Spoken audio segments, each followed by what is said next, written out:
Hello दोस्तों, आज फिर से आपका बोर्ड एग्जाम 14 फरवरी से क्लास 10 का होने जा रहा है। Class 10 board exam social science का जो क्वेश्चन पेपर जो आपका बोर्ड एग्जाम 14 फरवरी से आने वाला है, सेम क्वेश्चन आपका फिर से आप सब्जेक्टिव क्वेश्चन आज बताऊंगा। देख लीजिए, वेरी जो क्वेश्चन एग्जाम बोर्ड में आएगा सारा क्वेश्चन आप यही से क्वेश्चन आएगा। आप देख लीजिए, पूरा वही बोर्ड एग्जाम का क्वेश्चन है, तो इसको अच्छे से पूरा वीडियो को मेरे लास्ट तक देखेंगे और एक एक क्वेश्चन का आंसर बताऊंगा सब्जेक्टिव का आंसर के साथ। उनको नोट कर लें, बिल्कुल फटाफट नोट कर ले, आपको कोई नहीं बताएगा। जो मैं आपको बताऊंगा सारा क्वेश्चन जो आपका सेम यही क्वेश्चन आने वाला है जो बोर्ड एग्जाम में। तो फटाफट आप इसको वीडियो को सब्सक्राइब कर दें, लाइक कर दें, शेयर कर दें अपने दोस्तों में और बेल आइकन का बटन दबाना ना भूलें ताकि कोई भी मेरे वीडियो का नोटिफिकेशन आएगा सबसे पहले आप तक पहुंचे। तो बिना देर किए हुए मैं स्टार्ट करता हूँ सब्जेक्टिव क्वेश्चन। देखिए, इतिहास का सब्जेक्टिव साथ ऑब्जेक्टिव में बता दिया हूँ।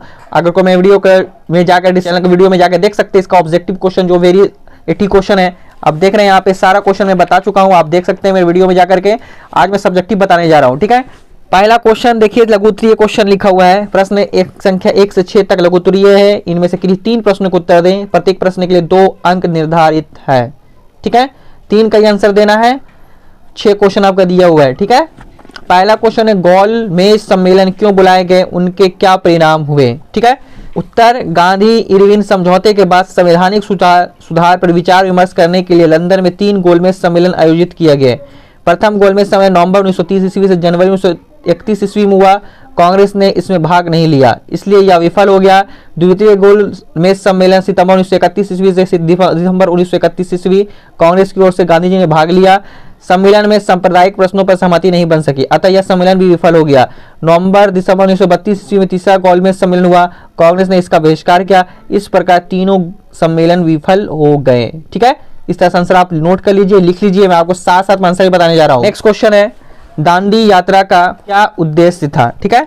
दांडी यात्रा का क्या उद्देश्य था। ब्रिटिश सरकार द्वारा नमक कर लगाया गया था। इसके अतिरिक्त अन्य परिस्थितियां उत्पन्न हुई जिसे लेकर महात्मा गांधी ने लॉर्ड इरविन से 11 सूत्री मांग रखी, जिसे इरविन ने अस्वीकार कर दिया। अतः इसके विरोध में तथा नमक कानून भंग करने के उद्देश्य से महात्मा गांधी ने 12 मार्च 1930 ईस्वी को साबरमती आश्रम से अपने 78 अनुयायियों के साथ दांडी यात्रा शुरू की तथा 6 अप्रैल 1930 ईस्वी को दांडी पहुंचकर समुद्री जल से नमक बनाकर नमक कानून का उल्लंघन किया। दूसरा क्वेश्चन, भारतीय प्रेस की विशेषताओं का वर्णन करें। भारतीय प्रेस की विशेषताओं का वर्णन करना, ठीक है। भारत में 2 प्रकार के प्रेस थे, एंग्लो इंडियन प्रेस और भारतीय प्रेस, ठीक है। एंग्लो इंडियन प्रेस की प्रकृति और आकार विदेशी थी। यह भारतीयों में फूट डाल और राजकरों का पक्षधर था। यह 2 संप्रदायों के बीच एकता का घोर आलोचक था। सरकारी खबरें और विज्ञापन इन्हीं प्रेस को दिया जाता था। सरकार के साथ इसका घनिष्ठ संबंध था। जबकि भारतीय प्रेस अंग्रेजी तथा अन्य भारतीय भाषाओं में प्रकाशित होते थे। 19वीं तथा 20वीं सदी में राजा राम मोहन राय, सुरेंद्र नाथ बनर्जी, बाल गंगाधर तिलक, दादा भाई नौरोजी, जवाहरलाल नेहरू, महात्मा गांधी आदि ने भारतीय प्रेस को शक्तिशाली और प्रभावशाली बनाया। चौथा नंबर क्वेश्चन, रॉलेट एक्ट से आप क्या समझते हैं, ठीक है। चौथा नंबर का आंसर है, भारत में बढ़ती हुई क्रांतिकारी घटनाओं एवं असंतोष दबाने के लिए लॉर्ड चैम्सफोर्ड ने न्यायाधीश सिडनी रॉलेट की अध्यक्षता में एक समिति नियुक्त की। इसके अनुशंसा पर 1919 ईस्वी में एक अधिनियम पारित हुआ जिसे रॉलेट एक्ट कहा गया। इस एक्ट के अनुसार न्यायालय के निर्णय के विरुद्ध अपील नहीं की जा सकती थी तथा किसी भी व्यक्ति को बिना किसी साक्ष्य और बिना किसी वारंट के गिरफ्तार किया जा सकता था, ठीक है। क्वेश्चन 5 है, अक्टूबर क्रांति क्या है, ठीक है। 5वां नंबर क्वेश्चन है, ये 5वां का आंसर है, जार की गद्दी त्यागने के बाद केरेंस्की रूस का शासक बना परंतु वह जनता की उम्मीदों पर खरा नहीं उतरा। ऐसी परिस्थिति में लेनिन ने जैसे व्यक्ति का उदय हुआ जो स्विट्जरलैंड में निर्वासित जीवन व्यतीत कर रहा था। वह जर्मनी की सहायता से अप्रैल 1917 ईस्वी में रूस पहुंचा एवं बोल्शेविक दल का नेतृत्व अपने हाथ में ले लिया और इसके एक गुप्त योजना बनाई जिसके अनुसार बोल्शेविकों ने 7 नवंबर 1917 ईस्वी को ग्राद रेलवे स्टेशन, बैंक, डाकघर, टेलीफोन केंद्र और सरकारी भवनों पर अधिकार कर लिया और केरेंस्की कुछ नहीं कर सका, जो कि 7 नवंबर 1917 ईस्वी को पुरानी रूसी कैलेंडर के अनुसार 25 अक्टूबर था। इसी कारण से इसे अक्टूबर क्रांति या नवंबर क्रांति या बोल्शेविक क्रांति कहते हैं। 6वां नंबर क्वेश्चन है, जर्मनी के एकीकरण में सहायक आर्थिक तत्वों की विवेचना करें, ठीक है। जर्मनी के एकीकरण में आर्थिक तत्वों का महत्वपूर्ण योगदान था। 1815 से 48 ईस्वी के बीच यहाँ औद्योगिकरण की पृष्ठभूमि तैयार हो गई थी। कोयला एवं लौह उद्योग के विकास के साथ साथ रेल लाइनों का प्रचार प्रसार बड़े क्षेत्र में हुआ जिससे जनसंपर्क की सुविधा मिली। इस प्रसा की पहल पर 1834 ईस्वी में जॉलोरेन शुल्क संघ की स्थापना में जिससे अबाध गति से व्यापार का विकास हुआ। जब ही जर्मन राज्य इस संघ के सदस्य बने, फलस्वरूप आर्थिक समृद्धि ने राजनीतिक एकीकरण को बढ़ावा दिया, 6 ही नहीं देना बल्कि 3 ही का जवाब देना है, ठीक है। लॉन्ग आंसर टाइप क्वेश्चन, प्रश्न संख्या 7 और 8 त्रिक उत्तरी इनमें से किन्हीं एक प्रश्न को उत्तर दे, प्रत्येक प्रश्न के लिए 4 अंक निर्धारित है, ठीक है। एक का ही जवाब देना है। पहला रूसी क्रांति के मुख्य कारणों का वर्णन करें और दूसरा भारतीय राष्ट्रीय आंदोलन में गांधी जी के योगदान का वर्णन, किसी दोनों में किन्हीं एक का जवाब देना है, ठीक है। 1917 ईस्वी की रूसी क्रांति के निम्नलिखित मुख्य कारण थे। नंबर 1, जार की निरंकुशता एवं अयोग्यता। रूस का शासक जार निकोलस द्वितीय एक निरंकुश एवं अयोग्य शासक था। वह राजा के दैवी सिद्धांत में विश्वास करता था। जनता के सुख दुख से उसका कोई लेना देना नहीं था, जिससे जनता में असंतोष फैला जो क्रांति का कारण बना। नंबर 2, कृषकों की दयनीय स्थिति। किसानों की स्थिति अत्यंत दयनीय थी। पूंजी के अभाव में किसान पुरानी पद्धति कृषि करते थे। यद्यपि 1961 ईस्वी में दासता समाप्त कर दी गई, परंतु इससे किसानों की स्थिति में कोई सुधार नहीं हुआ, जिससे किसानों ने विद्रोह कर दिया, ठीक है। मजदूरों की दयनीय स्थिति। मजदूरों की स्थिति भी अच्छी नहीं थी। काम के घंटे अधिक थे और मजदूरी बहुत कम दी जाती थी, अतः किसानों के साथ ही मजदूरों ने भी विद्रोह कर दिया। नंबर 4 है विदेशी घटनाओं का प्रभाव। रूसी घटनाओं पर विदेशी घटनाओं का ये प्रभाव पड़ा। 1853 से 54 ईस्वी में क्रीमिया युद्ध में रूस की पराजय हो गई, जिससे रूसी जनता ने अपने आप को अपमानित महसूस किया। नंबर 5 है 1905 ईस्वी का रूस जापान युद्ध। 5वां कारण है 1905 ईस्वी में रूस जैसा बड़ा सा देश छोटे देश जापान से पराजित हो गया। इस घटना से रूसी जनता काफी दुखित हुई और इसके लिए जार को दोषी मानती थी, जो क्रांतिकारी का कारण बना। नंबर 6 कारण है औद्योगिकरण की समस्या। रूसी जैसे बड़े देशों में उद्योग की गंभीर अवस्था थी। औद्योगिक विकास विदेश पूंजी पर निर्भर हो गया था, अतः चारों ओर असंतोष का माहौल था। नंबर 7 तात्कालिक कारण। प्रथम विश्व युद्ध में रूस की लगातार हार हो रही थी। रूस की आर्थिक स्थिति बिगड़ रही थी, इसके लिए जनता ने जार को दोषी माना, जो क्रांतिकारी का काम। इस तरह आपको 7 कारण मैंने इस बताया, इस तरह से आपको दे सकते हैं। इसमें लॉन्ग का आंसर है, इसको आपको पूरा लिखना है, तो ये आपको फुल मार्क्स मिलेंगे, ठीक है। हमारा देख लिया भारतीय राष्ट्रीय आंदोलन में महात्मा गांधी का योगदान अविस्मरणीय है। दक्षिण अफ्रीका से लौटने के पश्चात महात्मा गांधी ने राष्ट्रीय आंदोलन में प्रवेश किया और स्वतंत्रता की प्राप्ति तक विभिन्न आंदोलन से जुड़े रहे। महात्मा गांधी के राष्ट्रीय आंदोलन में योगदान को निम्नलिखित आंदोलनों के माध्यम से स्पष्ट किया जा सकता है। महात्मा गांधी ने अपने आंदोलन की शुरुआत बिहार के चंपारण से 1917 ईस्वी में की। किसानों की समस्याओं के समाधान के लिए राजकुमार शुक्ल के आग्रह पर गांधी जी चंपारण सत्याग्रह की शुरुआत की। यह इनका पहला सफल आंदोलन था। नंबर 2 है असहयोग आंदोलन। महात्मा गांधी के नेतृत्व में 1920 ईस्वी में असहयोग आंदोलन शुरू किया गया, जिसमें समाज के सभी वर्गों ने हिस्सा लिया। यह पहला जन आंदोलन था जिसमें संपूर्ण देश के एक साथ जागृत होता। 1922 ईस्वी में चौरा चौरी कांड के कारण महात्मा गांधी द्वारा इन्हें स्थगित कर दिया गया। नंबर 3 है जो है सविनय अवज्ञा आंदोलन। नमक कर के विरोध में महात्मा गांधी 1930 ईस्वी में दांडी यात्रा द्वारा सविनय अवज्ञा आंदोलन की शुरुआत की। इस आंदोलन की व्यापकता और विदेशी वस्तुओं के बहिष्कार से ब्रिटिश आर्थिक हितों को काफी नुकसान हुआ। 1931 ईस्वी में गांधी इरविन समझौता के साथ यह आंदोलन स्थगित कर दिया गया। नंबर 4 है भारत छोड़ो आंदोलन। महात्मा गांधी के नेतृत्व में आजादी के लिए चलाया जाने वाला यह अंतिम आंदोलन था, जिसकी शुरुआत 1922 में हुई। इस आंदोलन में गांधी जी ने करो या मरो का नारा दिया। आंदोलन के पहले ही सभी बड़े नेताओं को गिरफ्तार कर लिया गया। एसपी सरकार ने दमनात्मक कार्रवाई द्वारा इस आंदोलन को दबा दिया, परंतु इस आंदोलन ने भारतीय स्वतंत्रता का मार्ग प्रशस्त किया। परिणाम स्वरूप 15 अगस्त 1947 ईस्वी को भारत स्वतंत्र हुआ। इस प्रकार हम देख सकते हैं भारतीय राष्ट्रीय आंदोलन महात्मा गांधी की महत्वपूर्ण भूमिका थी, ठीक है। तो आपको दोनों में किसी एक का आंसर लिखना है, ठीक है स्टूडेंट्स। लघुत्तरी है, इसमें भी आपको किन्हीं लिखा हुआ 9 से 12 तक लघुत्तरी प्रश्न, इनमें किन्हीं 2 प्रश्नों का उत्तर दे। प्रत्येक प्रश्न के लिए 2 अंक निर्धारित है, ठीक है। 9 में पंचायती राज क्या, इसके कितने स्तर हैं, ठीक है। स्थानीय शासन के लिए निर्मित व्यवस्था को पंचायती राज व्यवस्था कहा जाता है। इसका उद्देश्य स्थानीय शासन की शक्ति को स्थानीय ग्रामीण के हाथ में सौंपना है। स्थानीय शासन में जनता की प्रत्यक्ष भागीदारी सुनिश्चित कर स्वशासन की स्थापना करना ही इसका लक्ष्य है। इसके 3 स्तर होते हैं, गांव में ग्राम पंचायत, प्रखंड में पंचायत समिति, तो जिला में जिला परिषद। 73वें संविधान द्वारा इसे संवैधानिक दर्जा दिया गया। सांप्रदायिकता एक संकीर्ण धार्मिक विचारधारा है जो अपने धर्म को अन्य धर्मों से श्रेष्ठ मानते हैं। इसके तहत धर्म और संप्रदाय के नाम पर पूरे समाज तथा राष्ट्र के व्यापक हितों के विरुद्ध व्यक्ति को केवल अपने व्यक्तिगत धर्म के हितों को प्रोत्साहित करने तथा उन्हें संरक्षण देने की भावना को महत्व दिया जाता है। सांप्रदायिकता में सकारात्मक और नकारात्मक दोनों ही पक्ष विद्यमान होते हैं, ठीक है। क्वेश्चन नंबर 11, ग्राम सभा पर एक संक्षिप्त टिप्पणी लिखें। हम आपको बता रहे हैं कि इसमें 2 ही आंसर देना है, 2 हम दे दिए आपका, ठीक है। और 12वां देख लिया आपने, सूचना का अधिकार आंदोलन के मुख्य उद्देश्य क्या थे। तो इस दोनों अगर आपको आंसर लिखना तो आप देख सकते हैं आंसर आपको मिल जाएगा। 2 देना है, मैंने 2 का बता दिया, ठीक है। अब देखिए दीर्घ उत्तरीय प्रश्न है। पहला 13 से 14, इसमें 1 का जवाब देना है। लोकतंत्र के किस तरह उत्तरदायी वैध सरकार का गठन करता है।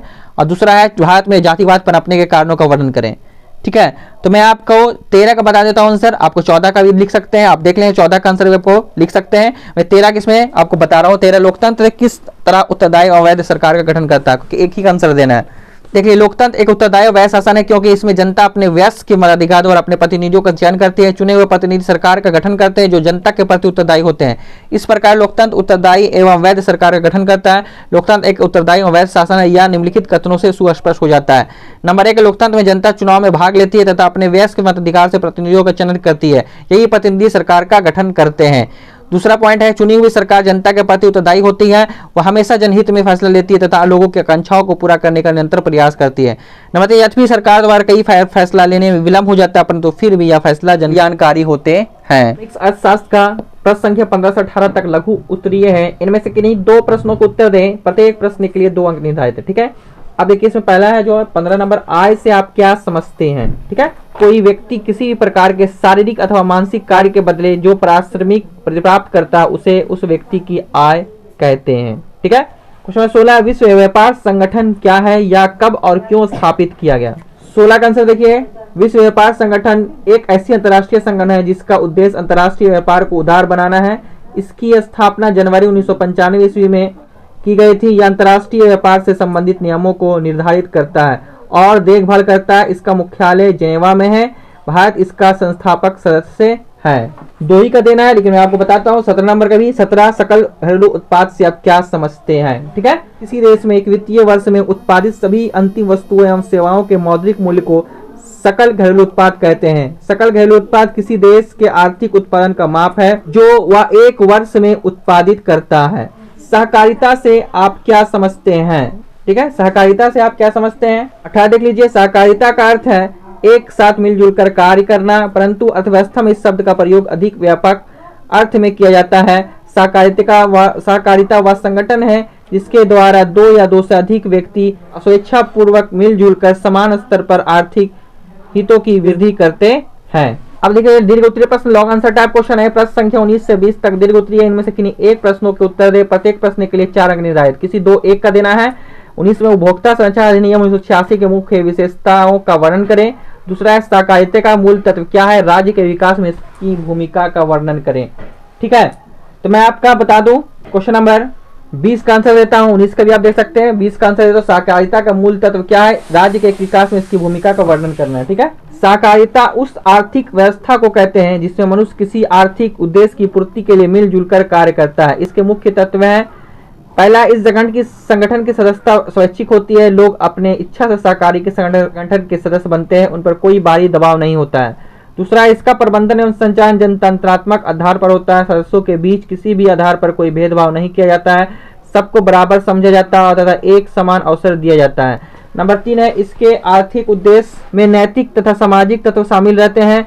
बिहार भारत का एक पिछड़ा राज्य है। प्राकृतिक संसाधनों एवं उद्योग के अभाव में यहाँ गरीबी व्याप्त है।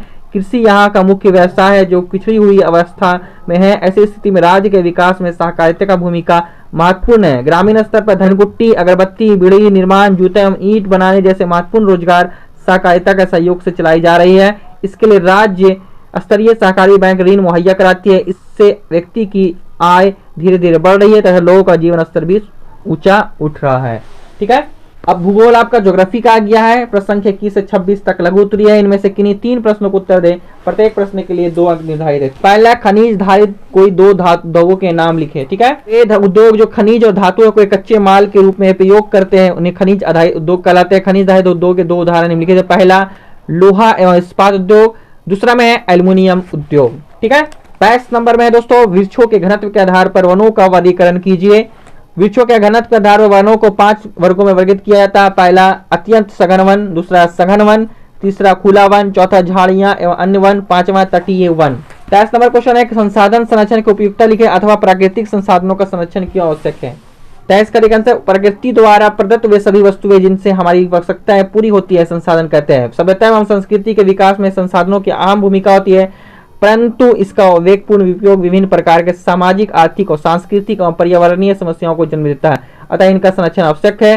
संसाधनों का नियोजित एवं विवेकपूर्ण उपयोग संरक्षण कहलाता है। 24 नंबर में, भारत में सूती वस्त्र उद्योग का वितरण का वर्णन करना है। ठीक है, सूती वस्त्र उद्योग भारत का सबसे प्राचीन एवं विशाल उद्योग है। कृषि के बाद रोजगार प्रदान करने वाला यह दूसरा क्षेत्र है। देश की अधिकांश सूती वस्त्र जिस मिले महाराष्ट्र, गुजरात, पश्चिम बंगाल, उत्तर प्रदेश, तमिलनाडु में केंद्रित है। सूती वस्त्र उद्योग का विस्तार महाराष्ट्र में मुंबई, सोलापुर, पुणे, वर्धा, नागपुर और जलगांव में हुआ।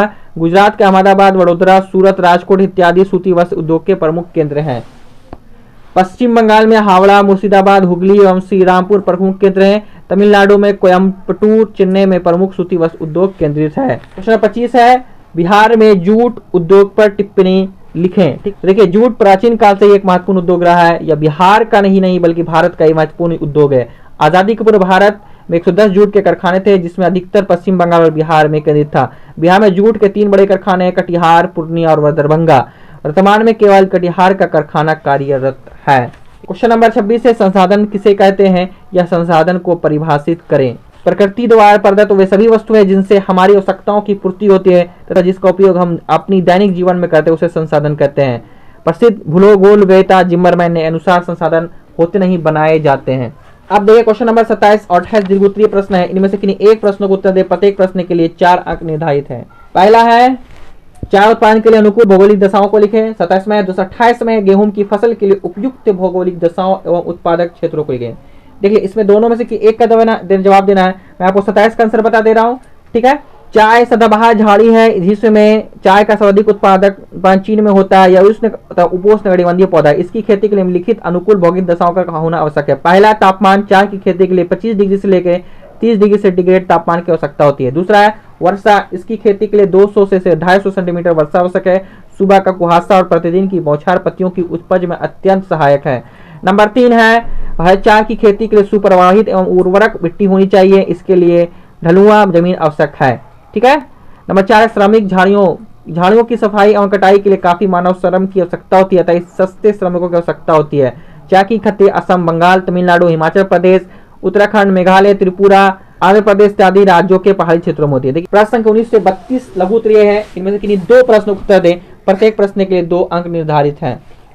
पहला 29 में आपदा प्रबंधन से आप क्या समझते हैं? तो देखिए आंसर, आपदा के प्रभाव को रोकने का या कम करने के लिए जो भी प्रबंध किए जाते हैं उसे आपदा प्रबंधन कहते हैं। ये 2 प्रकार के होते हैं, आपदा पूर्व प्रबंधन एवं आपदा पश्चात प्रबंधन। 30 नंबर है, भूकंप और सुनामी के बीच अंतर स्पष्ट करें। देखिए 30 में है, पृथ्वी के अंदर आकस्मिक जो कंपन होती है उसे भूकंप कहते हैं, परंतु जब कंपन स्थल महासागरों में होता है तो उसे सुनामी कहते हैं। 2 ही के देना आपको मैं 4 को बता रहा हूँ। सुखाड़ के कारणों एवं बचाव के उपायों को लिखें। वर्षा की भारी कमी सुखाड़ का मुख्य कारण है। जब सामान्य से कम वर्षा होती है तो सूखे की स्थिति उत्पन्न होती है। इसके अतिरिक्त सिंचाई के साधनों एवं वर्षा जल संग्रहण का अभाव सुखाड़ का कारण है। सुखाड़ से बचाव के निम्नलिखित उपाय किए जा सकते हैं। नंबर 1, सिंचाई के विभिन्न साधनों का विकास। नंबर 2, नहर, तालाब, झील, पोखर, पाइन आहार का विकास करना तथा वर्षा जल का संग्रहण करना। नंबर 3, नदी परियोजनाओं का विकास करना तथा कृत्रिम जलाशय का निर्माण करना। नंबर 4, भूमिगत जल स्तर को बढ़ाना। 32 में भारत में चक्रवात से प्रभावित होने वाले 2 राज्यों के नाम लिखें। भारत में चक्रवात से प्रभावित होने वाले 2 राज्य निम्नलिखित है। नंबर 1 उड़ीसा, दूसरा है पश्चिम बंगाल। दोस्तों तो मैंने आपको सारा इसमें आपको जो सब्जेक्टिव क्वेश्चन है मैंने इसे सारा बता दिया है। आप सारा इसको नोट कर ले, कॉपी में याद कर ले ताकि आप अच्छे से याद कर सकते हैं। वीडियो को 2-3 बार देख ले तो बहुत ही इंपॉर्टेंट है। जो आपको 14 फरवरी में यही क्वेश्चन एकदम बिल्कुल आएगा। आप लोग याद रखें, कोई नहीं बताएगा आपको, मैं बता रहा हूँ इस वीडियो में। तो आप लोग जो भी मेरे चैनल पे पहली बार जुड़े हैं सब्सक्राइब कर दें, लाइक कर दें और शेयर कर दें। फिर मिलते हैं नेक्स्ट वीडियो में स्टूडेंट। थैंक यू स्टूडेंट्स, जय हिंद।